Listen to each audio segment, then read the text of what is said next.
नमस्कार दोस्तों।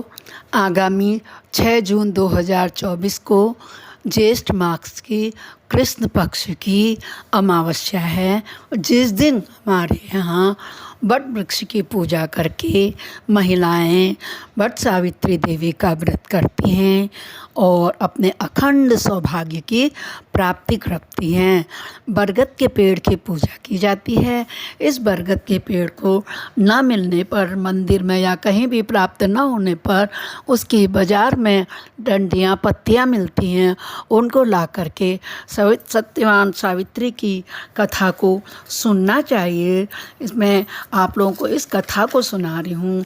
जिन लोगों को यह ना पता हो वह इस दिन व्रत रख के अपने इस कथा को लगा दें और सुनें और अपने पति की लंबी आयु की प्राप्त करें, चिरायु हो, उनके पति स्वस्थ और सुखी हो। बरगद के पेड़ की पूजा होती है। देखिए आप लोग, पार्वती जी कह रही हैं कि देवताओं ने के भी देवता जो जगत के पति शंकर भगवान प्रभास क्षेत्र में स्थित ब्रह्मा जी की प्रिया वो सावित्री देवी हैं, उनका चरित्र आप मुझसे कहिए। तो जिसमें उनके व्रत का महात्म्य हो और उनके संबंध का इतिहास हो एवं जो स्त्रियों को पातिव्रत्य का देने वाले हो, सौभाग्यदायक हो और महान उदय का करने वाली हो। तब शंकर भगवान ने कहा, हे महादेवी, प्रभास क्षेत्र में स्थित सावित्री के असाधारण चरित्र को मैं तुमसे कहता हूँ। हे महेश्वरी, सावित्री स्थल नामक स्थान में राजकन्या सावित्री ने जिस प्रकार से उत्तम वट सावित्री व्रत का पालन किया, वह मद्रास देश में एक धर्मात्मा, सभी प्राणियों के हित में तत्पर रहने वाला, राजधानी तथा राज्य में रहने वाली प्रजाओं का प्रिय अश्वपति नामक राजा था, जो कि क्षमाशील, संतान रहित, सत्यवादी और इंद्रियों को वश में रखने वाला था। एक समय वह राजा प्रभास क्षेत्र की यात्रा के निमित्त वहाँ पर आया। जब वह वहाँ प्रभास क्षेत्र की यात्रा कर रहा था तो उसने देखा कि विधि पूर्वक यात्रा करता हुआ सावित्रियों के स्थल पर पहुंचा।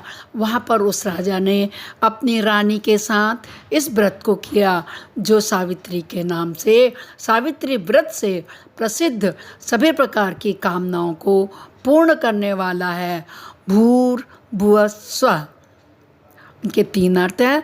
भूलोक, भुवलोक और स्वलोक। इस मंत्र की साक्षात मूर्ति बनाकर स्थित श्री ब्रह्मा जी की प्रिया सावित्री देवी जो है, ब्रह्मा जी की प्रिया हैं, देवी उस राजा पर क्या हुई? प्रसन्न हो गई। कमंडल को धारण करने वाली वह सावित्री देवी दर्शन देने के बाद पुनः अदृश्य हो गई और बहुत दिनों के बाद उसी राजा के यहाँ देवी के समान रूप वाली कन्या के रूप में उत्पन्न हुई। सावित्री ने प्रसन्न होकर तथा सावित्री की पूजा करने के बाद हुई। अतः राजा ने ब्राह्मणों की आज्ञा से अपने उस कन्या का नाम भी सावित्री रख दिया।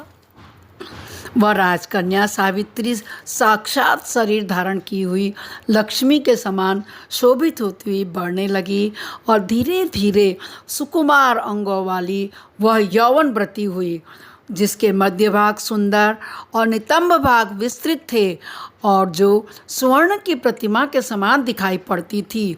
लोग उसे देखकर यही समझते थे कि यह कोई देवकन्या है।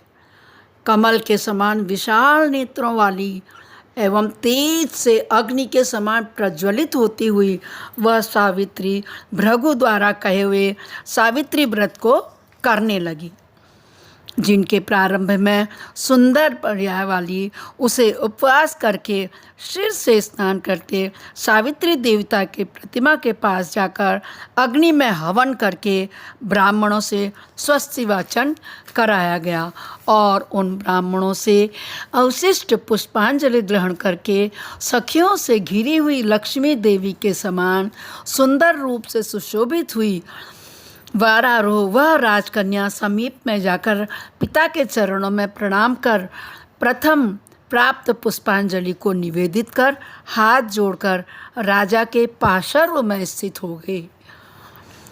युवावस्था को हुई प्राप्त देख उसके विषय में मंत्रियों से सलाह लेकर राजकन्या से कहने लगे राजा। क्या बोले? हे पुत्री, तुम्हें योग्य वर को देने का समय आ गया है। मुझसे कोई तुम्हारे तेज से घर्षित होकर तुम्हें मांगने के लिए भी नहीं आता, और मैं भी विचार करने पर तुम्हारी आत्मा के अनुरूप वर को नहीं दे पा रहा हूँ। सो हे पुत्री, देवताओं के निकट में जिस तरह निंदनीय न हो मैं, वैसा तुम करो। मैंने धर्मशास्त्रों में पढ़ा और सुना भी है कि यदि पिता के गृह में रहती हुई विवाह के पहले ही जो कन्या रजोधर्म से युक्त हो जाती है वह शूद्रा के समान समझी जाती है तथा उनके पिता को ब्रह्म हत्या के समान पाप लगता है। इसलिए हे पुत्री, मैं तुमको भेज रहा हूँ कि तुम स्वयं अपने योग्य वर को ढूंढ लो। वह मंत्रियों के साथ शीघ्र जाओ और मेरी बात को मानो। इसके बाद जैसा कहते हैं वैसा ही होगा। ऐसा कहकर सावित्री अपने पिता से आज्ञा लेकर के निकल पड़ती है। राजस्वियों की रम्य तपोवनों की ओर चल पड़ती है। वहाँ पहुंचकर माननीय वृद्धजनों को प्रणाम कर सभी तीर्थों और आश्रमों में जाकर पुनः मंत्रियों के साथ सावित्री अपने गृह पर वापस आ जाती है।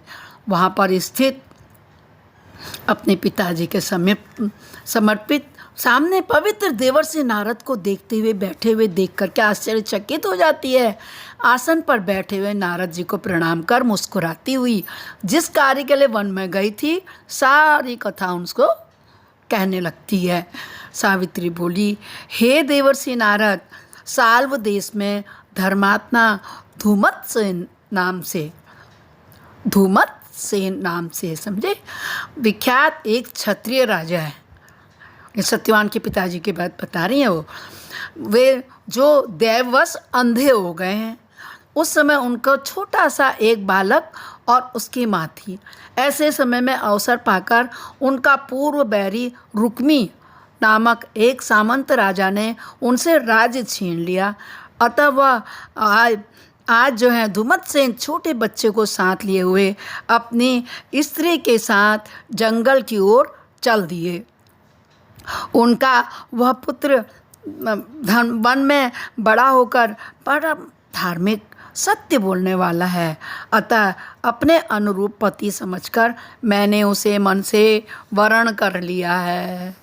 यह सुनकर नारद जी ने कहा, हे राजन, सावित्री ने यह बड़ा कष्टप्रद कार्य कर डाला। बाल बुद्धि होने से इसने केवल गुणवान समझकर सत्यवान को वरण कर तो लिया है। उसका पिता सत्य बोलता है, माता सत्य बोलती है और वह स्वयं भी सत्य बोलता है। इसीलिए उसका नाम मुनियों ने सत्यवान रखा है।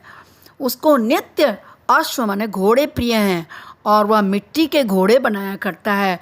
चित्र में भी घोड़ों को लिखता रहता है और इसलिए उसे चित्राश्व भी कहते हैं। सत्यवान का दूसरा नाम चित्राश्व भी है। सत्यवान दान और गुण में रंती दे के शिष्य के समान है। ब्राह्मणों की रक्षा करने वाला और सत्यवादी औष्णिनर शिवी के समान है।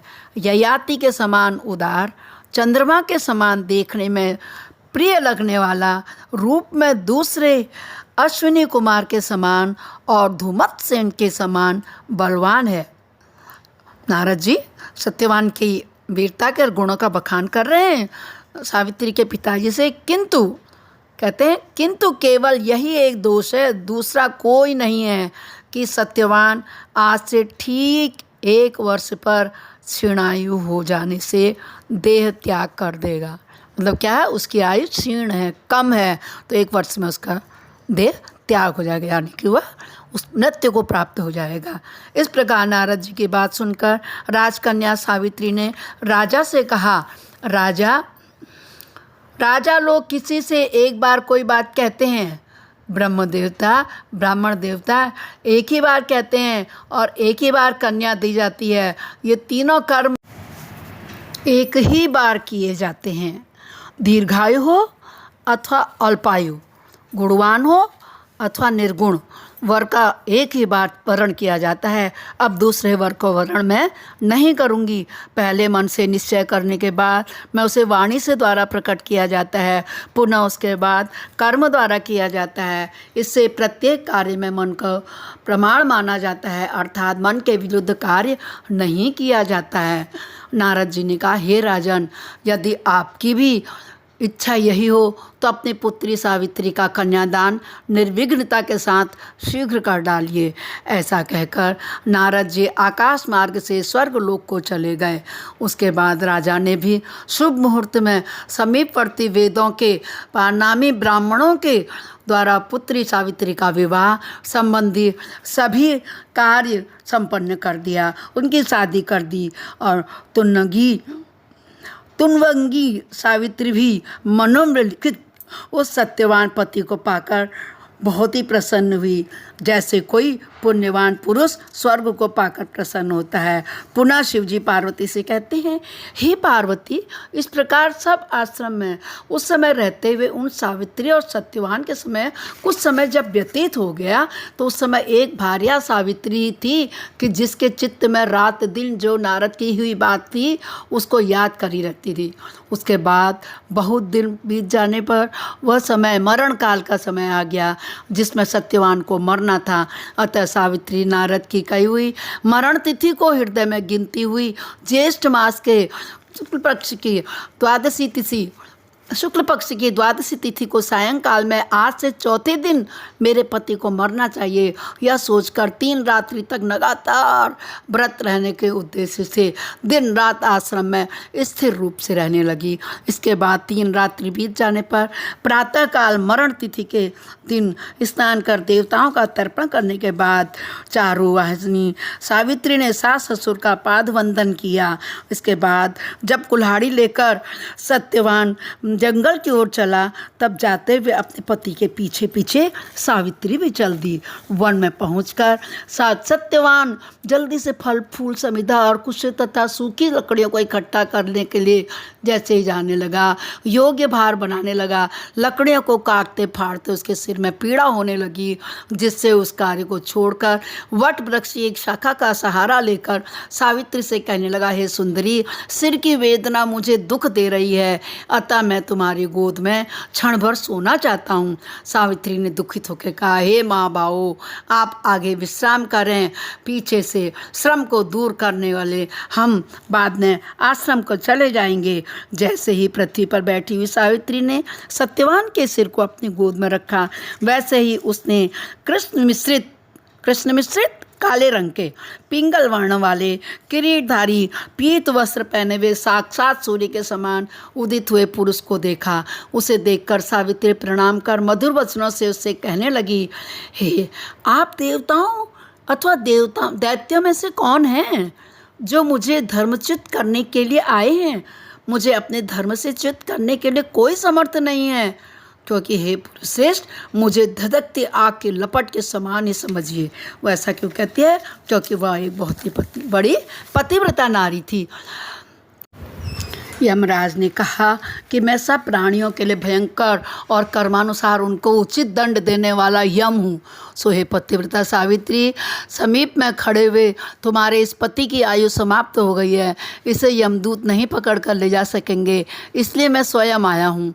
ऐसा कहकर फांस को लिए हुए यमराज ने सत्यवान के शरीर में अंगुष्ठ मात्र शरीर को पुरुष जीवात्मा को बलपूर्वक निकाल लिया। इसके बाद पितृगण से सिंचित यमपुरी के मार्ग की ओर को चलना शुरू किया तो बड़ा रोयु सावित्री भी उनके पीछे पीछे चलने लगी।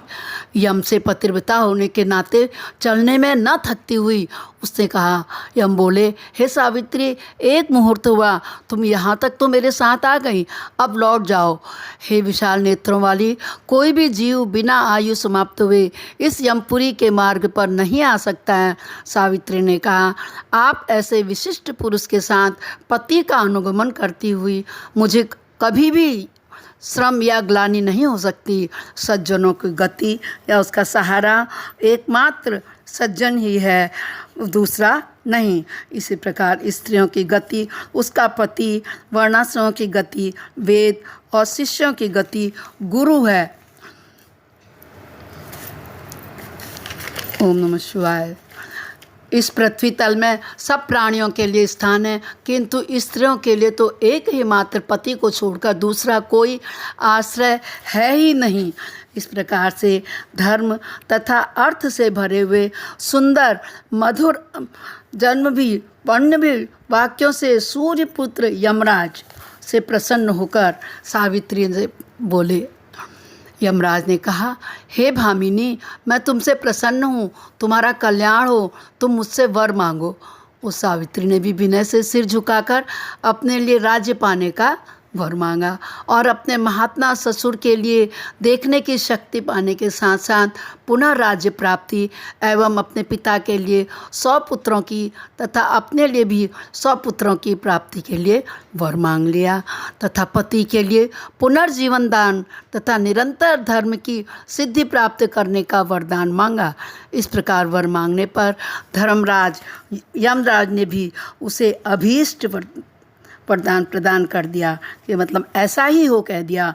इसके बाद सावित्री ने पति का जीवन दान प्राप्त कर प्रसन्न चित्त होती हुई पति के साथ शांति से अपने आश्रम को चली गई। यमराज ने उसके पति के प्राणों को छोड़ दिया। उसी सावित्री ने ज्येष्ठ माह की पूर्णिमा के दिन इस सावित्री व्रत को किया था, जिसके प्रभाव से राजा ससुर को पुनः नेत्र प्राप्ति हुई।